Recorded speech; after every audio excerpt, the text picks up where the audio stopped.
Shall we start? That's still.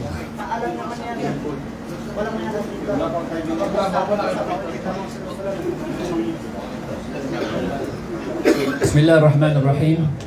الحمد لله رب العالمين، والصلاة والسلام على أشرف الأنبياء والمرسلين نبينا محمد وعلى آله وصحبه أجمعين. السلام عليكم ورحمة الله وبركاته.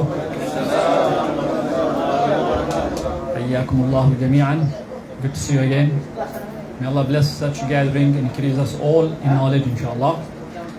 Again, when we look into this dunya and we try to always correct our path toward Allah subhanahu wa ta'ala, we take an example for ourselves in what we go through in this life by reflecting and pondering upon what the Sahaba, the companions, may Allah be pleased with them, had gone through.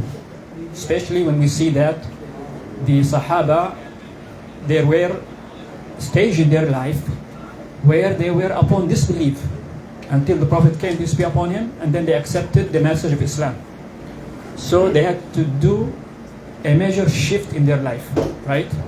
In fact, many of them maybe had given up so much things in their life in order to make this major shift toward Allah the Exalted.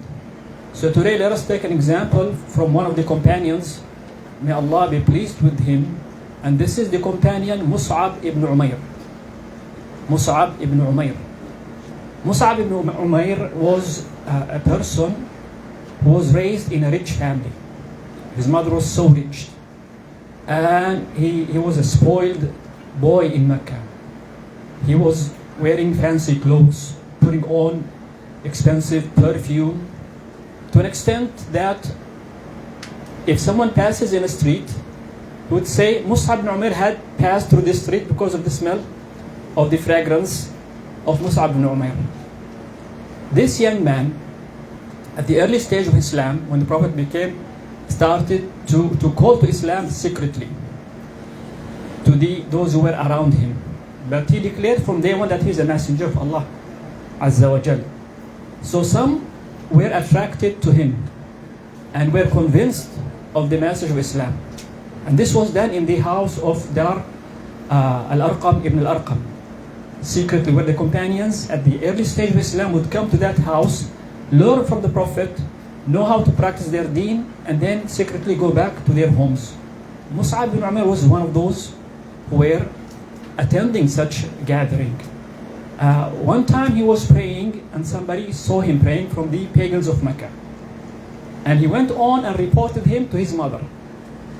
His mother was taking good care of him. She spent, in an extravagant manner upon Mus'ab. Fancy clothes, fancy perfumes, and so on. Once she knew that he converted or reverted to the deen of Muhammad sallallahu alaihi wasallam, she locked him in the house. She put him into a jail.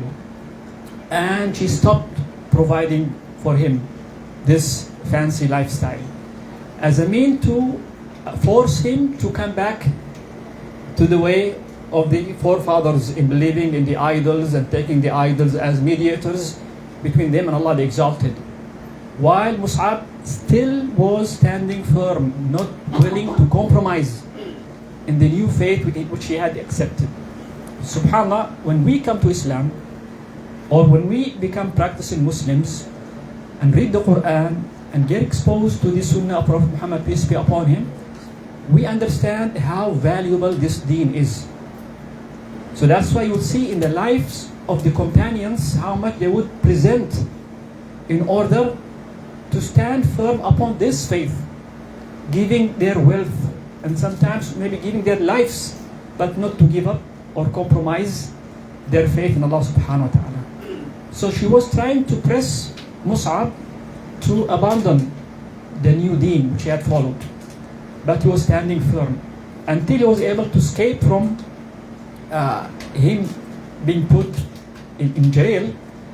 And he was among the first to migrate to Ethiopia, Abyssinia, Al-Habasha, with a few companions at the early stage because of the atrocities committed against those new reverts by the pagans of Mecca, the torture imposed upon them by the pagans of Mecca. Some of them, the Prophet recommended that they go to Al-Habasha because there was a righteous, just